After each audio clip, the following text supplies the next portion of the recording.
Last lecture में हमने sequence discuss किया था, सीक्वेंस कब कन्वर्ज करती है। तो कन्वर्जेंस ऑफ सीक्वेंस पढ़ा था। जितने भी कॉन्सेप्ट पढ़े थे वो सारे बहुत ज़रूरी हैं, उसके बिना आप नहीं बता सकते कि हमारी सीरीज़ कन्वर्जेंट है या नहीं।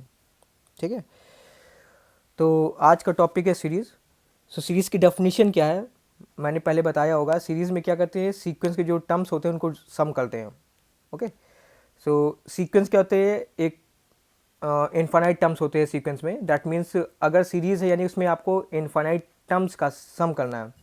अगर आप सम कर फाइंड कर पा रहे हैं, अगर यानी उस सीरीज़ के सारे टर्म्स को ऐड कर पा रहे हैं, देन आपका सीरीज़ क्या है, कन्वर्जेंट है, अदरवाइज डाइवर्जेंट है। ठीक है, सो इनफाइनाइट टर्म्स को ऐड करना यही बहुत बड़ी बात है ना, क्योंकि पॉसिबल नहीं है, लेकिन अंडर सर्टेन कंडीशन आप सम कर सकते हैं। सो अगर ऐसा पॉसिबल है तो सीरीज कन्वर्जेंट है, अदरवाइज कन्वर्जेंट नहीं है। तो मुझे पहले डेफिनेशन लिखने दीजिए सीरीज़ की।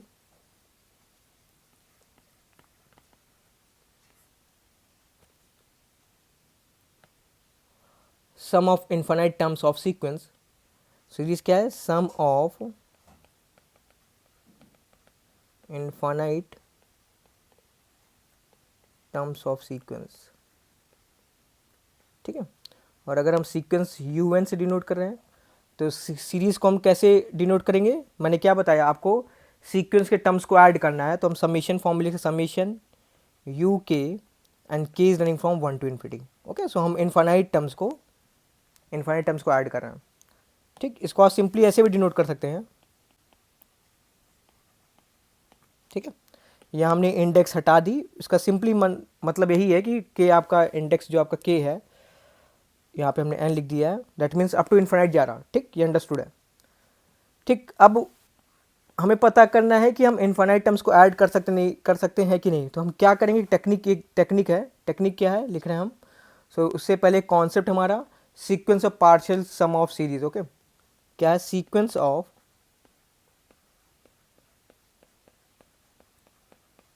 Partial sum of series.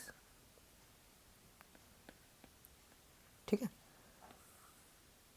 तो हमारे पास एक सीरीज है। सीरीज हमारी क्या है,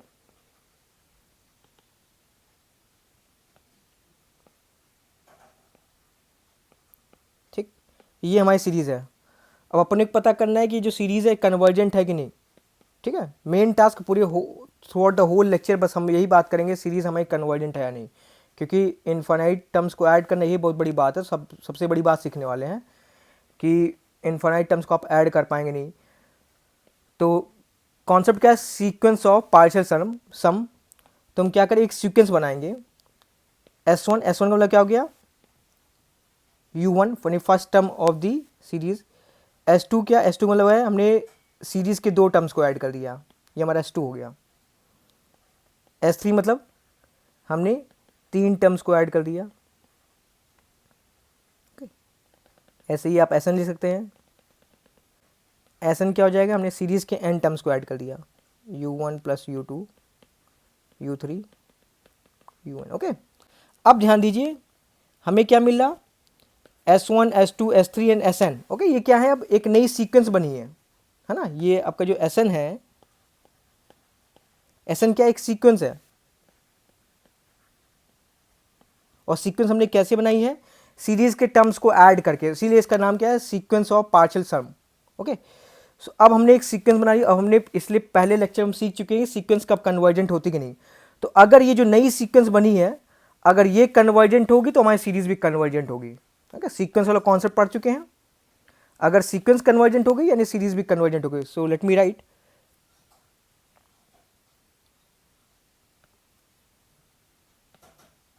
if sequence Sn is convergent, ठीक, कन्वर्ज करिए, दैट मीन्स इसकी लिमिट अब कुछ होगी, है ना, लिमिट ऑफ सीक्वेंस। सो अगर ये सीक्वेंस कन्वर्ज करिए तो मान लीजिए इसकी लिमिट क्या गई S। ठीक है, if this series convergent that means this, फिर क्या होगा, देन जो आपकी सीरीज है UN इज ऑल्सो कन्वर्जेंट। ठीक है, अगर सीक्वेंस, ये सीक्वेंस ऑफ पार्शियल सम अगर ये कन्वर्जेंट हो गया तो सीरीज़ भी कन्वर्जेंट हो जाएगी। और अगर सीरीज़ कन्वर्जेंट हो गई दैट मीन्स जो आपका जो सीक्वेंस, ये जो आपका सीक्वेंस कहाँ कन्वर्ज करे, एस की तरफ, फिर क्या होगा, जो सीरीज़ है इसका सम भी क्या आएगा, एस आएगा। ओके, क्या हो जाएगा, sum of this series is S. ठीक है, ये आपका कॉन्सेप्ट हो गया सीक्वेंस ऑफ पार्शियल सम। तो सबसे पहला कॉन्सेप्ट है कि हमारी सीरीज कब कन्वर्जेंट होगी, बाय दिस टेक्निक। यानी आप सीक्वेंस बनाएंगे, अगर सीक्वेंस कन्वर्जेंट है तो आपकी सीरीज भी कन्वर्जेंट है। ओके, सो एक क्वेश्चन देखते हैं इसी बेस्ड।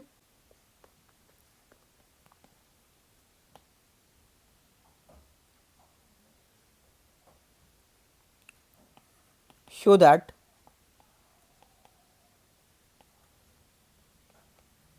हमारी सीरीज है 1 plus half plus 1/2 square 2 cube and so on. Okay, simply क्या है, ज्योमेट्रिक सीरीज है, आप प्रूव करने कन्वर्जेंट होगी। ठीक, तो टेक्निक वही है। टेक्निक क्या है, अपन लोग सीक्वेंस बनाएंगे, सीक्वेंस ऑफ पार्शियल सम। तो हमने एन टर्म, यानी एन टर्म लिखते हैं, यानी sum of N terms of GP. S N का मतलब क्या हो गया, एस एन क्या है, एस एन फिर से मैं रिकॉल कर दूं, आपको एन टर्म्स ऐड करने हैं सीरीज के, एन टर्म्स ऐड करने हैं सीरीज के। और सीरीज यहाँ क्या है, ज्योमेट्रिक सीरीज। दैट मीन्स हमें क्या, एस एन क्या हो जाएगा, sum of N terms of geometric series. Okay, formula क्या होता है, A 1 minus R raised power N, आपका कॉमन रेशियो है half, R raised power N over 1 minus half. Okay, simplify कर लेंगे, आपका जाएगा 2 times 1 minus 1/2 raised power N. Okay, so ये आपका सीक्वेंस आ गया। अगर ये सीक्वेंस कन्वर्जेंट हुई तो आपका सीरीज कन्वर्जेंट होगा। चलिए लिमिट निकालते हैं, limit n tends towards infinity S n, ये आपका क्या जाएगा, limit n tends towards infinity 2 times 1 minus 1/2 raised to power N. Okay, तो जब लिमिट लेंगे ये आपका टेंस टूवर्ड्स 0 हो जाएगा, एन टेंस इन्फिनिटी, ये पार्ट आपका 0 टेंड करेगा, हमें क्या मिलेगा 2, सिंपली आपका 2 हो गया। यानी जो लिमिट आ गया, limit n tends towards infinity S n this equals to 2। Okay, यानी कि जो सीरीज का सम होगा वो भी क्या आ जाएगा, 2 आ जाएगा। ठीक है, यानी ये सीरीज हमारी कन्वर्जेंट है, this series is convergent.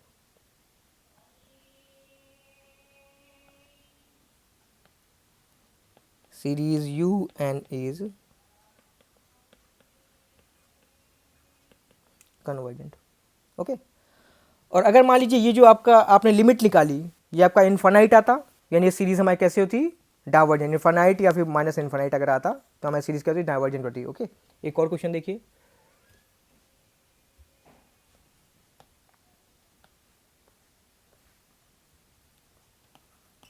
Show that हमारी सीरीज है 1 + 2 + 4 + 8 and so on is divergent. ठीक है, बिल्कुल वही टेक्निक, एस एन लिखेंगे यानी सम ऑफ एन टर्म्स। और अगेन लकली हमारे पास ये सीरीज कैसी है, ज्योमेट्रिक सीरीज है। सम ऑफ एन टर्म्स क्या हो जाएगा, a r raised power n minus 1 over 2 minus 1 क्या जाएगा, simply 2 raised power n minus 1। Okay, अगर लिमिट निकालेंगे, limit n tends to infinity S n, ये क्या मिलेगा, limit n tends to infinity 2 raised power n minus 1, ये आपका infinite आ जाएगा। ठीक है, अब इन्फानाइट आ गया, फाइनाइट नहीं है, that's not finite a value.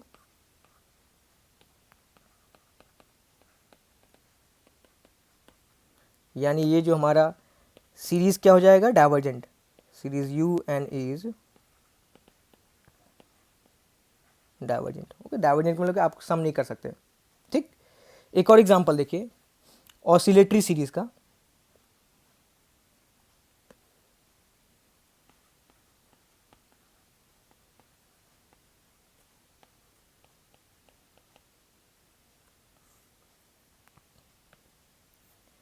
ठीक है, हमारे पास सीरीज है, consider a series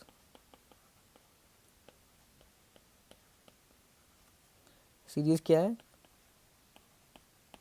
1 - 1 + 1 - 1 and so on. ठीक है, अब सीक्वेंस बनाते हैं, एस एन क्या हो जाएगा, अगर आप एक टर्म ऐड करेंगे तो आपको देखिए S1 क्या मिलेगा, let me right here, S1 यानी sum of one term, first term है 1, S2 क्या है सम ऑफ टू टर्म्स यानी 1 minus 1, this gives you 0, S3 क्या हो जाएगा sum of three terms 1 minus 1 plus 1, ये आपका क्या हो जाएगा 1, S4 क्या हो जाएगा 1 माइनस 1 प्लस 1 माइनस 1, ये आपका 0 हो जाएगा। ओके, तो आप देख रहे हैं जब आपका ऑड है आपको 1 मिल रहा, जब आपका इवन है तो आपको क्या मिला 0, यानी कि आप इन जनरल लिख सकते हैं Sn इक्वल्स टू, ये आपका 1 है जब when n is odd,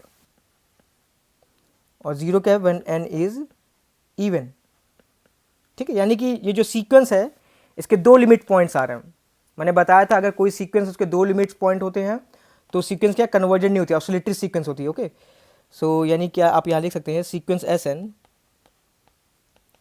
is oscillatory. ठीक, और सीरीज यानी क्या हो जाएगी सीरीज UN ऑसिलेटरी है, कन्वर्जेंट सीक्वेंस, ये आपके सीक्वेंस कन्वर्जेंट नहीं है, which means your sequence Sn is not convergent. ठीक है, जब आपके सीक्वेंस कन्वर्जेंट नहीं है तो आपकी सीरीज भी कन्वर्जेंट नहीं होगी, यानी सीक्वेंस ये आपकी जो सीरीज हो गई ये क्या हो जाएगी डाइवर्जेंट और नॉट डाइवर्जेंट ऑसिलेटरी सीरीज।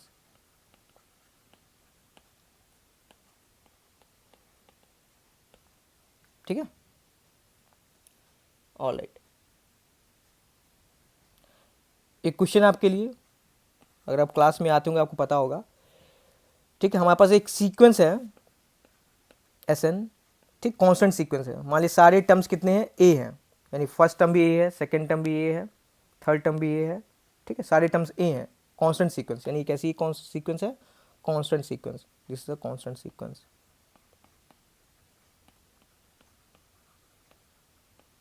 ठीक है, तो ये सीक्वेंस आपकी कन्वर्जेंट हो कि नहीं, होगी कि नहीं बताइए। ठीक है, सारे टर्म्स क्या है एक ही पॉइंट की तरफ जा रहे हैं। कन्वर्जेंट सीक्वेंस डेफिनेशन क्या है कि इन्फानाइट तक जाएंगे तो देखेंगे सीक्वेंस के सारे टर्म्स एक पॉइंट पे कन्वर्ज कर रहे हैं, है ना, मतलब वही है कन्वर्जेंट सीक्वेंस, यानी कि जब सारे टर्म्स कांस्टेंट है यानी हमेशा क्या होगा एक ही पॉइंट पर कन्वर्ज करेगा। ठीक है, सीक्वेंस के सारे टर्म्स क्या है एक ही है, कांस्टेंट टर्म है, तो यानी कि कांस्टेंट सीक्वेंस हमेशा कन्वर्जेंट होती है। Okay, so let me right a constant sequence is always convergent, a constant sequence is always convergent। ठीक, अब एक सीरीज लेते हैं जो कांस्टेंट सीरीज है, that means sequence UN equals to A, that means आप A को आप इन्फानाइट टाइम्स ऐड कर रहे हैं। ठीक, तो आपको पता है you can not add something infinite times, एक ही नंबर है उसको आप इन्फानाइट टाइम्स ऐड कर नहीं कर सकते। ओके, ये क्या आप ऐड नहीं कर सकते, समेशन इज नॉट पॉसिबल।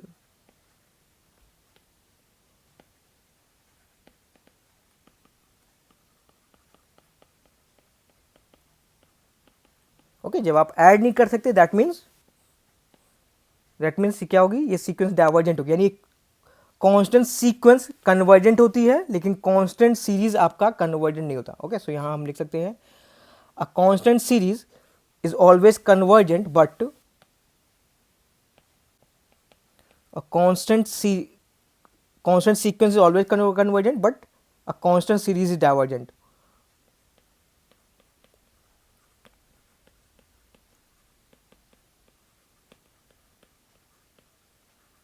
ठीक है, एग्जाम्पल आपके सामने है कि आप सम नहीं कर सकते। ओके,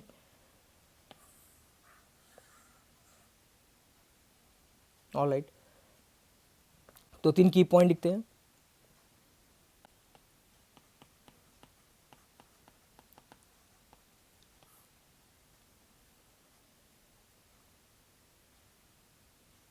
सो की पॉइंट पहला क्या है, an infinite geometric series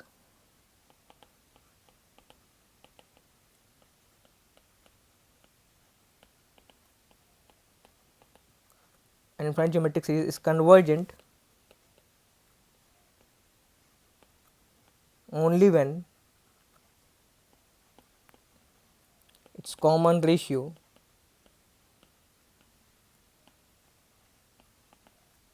is less than 1। Okay, ये आपको 12th में पढ़ाया गया होगा कि अगर हमारे पास एक ज्योमेट्रिक सीरीज है जिसमें इन्फानाइट टर्म्स है, ठीक है, and infinite geometric series convergent तभी जब उसका कॉमन रेशियो लेस देन 1 होगा। फॉर्मूला क्या होता था, अगर आपको याद हो, फॉर्मूला होता था a/1 - r, ठीक है, ये r आपका लेस देन 1 होना चाहिए, ठीक, तब ये आपका आप यानी इनफाइनाइट ज्योमेट्रिक सीरीज को ऐड कर सकते हैं, बस कंडीशन है कॉमन रेशियो लेस देन 1 होना चाहिए, ठीक। दूसरा की पॉइंट देखिए, if series un is convergent,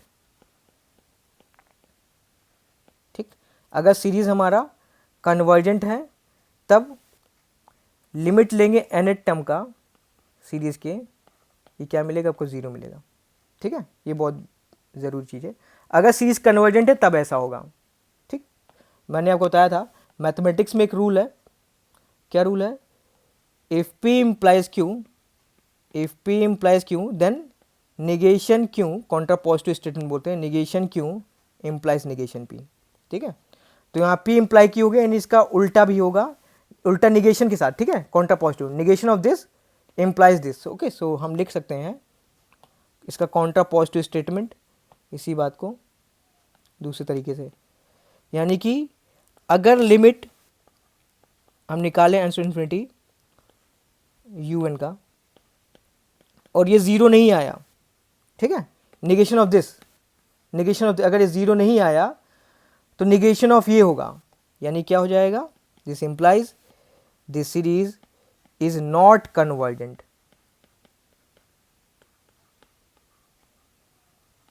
ठीक है। अगर ऐसा नहीं होगा तो इसका उल्टा होगा ना, p इम्प्लाइज q इक्वलेंट होता है negation q implies negation p, ठीक। एग्जाम्पल देखिए, एक एग्जाम्पल देखिए, check for the convergence of this series,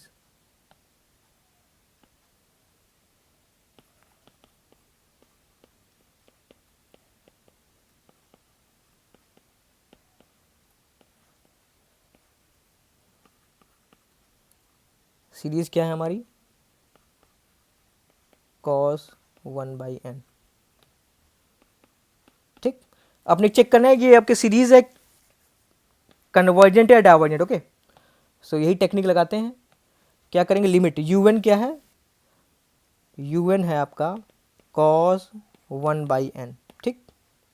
limit निकालिए, limit n tends to infinity cos of 1/n, ठीक है, क्या मिलेगा अपने को, limit n tends to infinity cos 0, sorry जब लिमिट पुट करेंगे क्या मिलेगा अपने को, cos 0, ठीक है, cos 0 और cos 0 क्या आएगा 1, ओके। सो आप देख रहे हैं ये नॉन जीरो है, this value is non zero, यानी कि जब आपका लिमिट निकालेंगे एन टर्म का नॉन जीरो आ गया तो हमारा सीरीज कैसा रहेगा, not convert, that means this series is, जो सीरीज है आपकी cos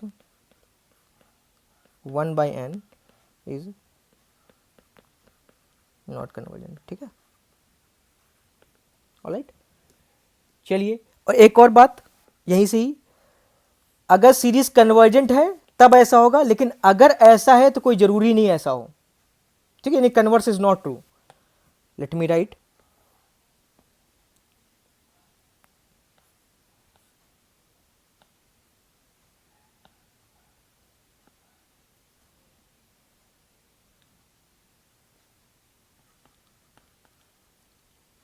converse is not true, that means if limit n tends to infinity summation un, if this equals to 0, then this does not imply series un is convergent, ठीक है। अब इसका example next lecture में देखेंगे, ठीक। और किसी भी स्टूडेंट को कोई भी डाउट हो आप कमेंट सेक्शन में पूछिए, फिर हम एक गूगल मीट में मीटिंग करेंगे, उसमें हम लोग डिस्कस करेंगे जिसके भी जो भी डाउट होंगे, ठीक है। चलिए मिलते हैं नेक्स्ट लेक्चर में, थैंक यू।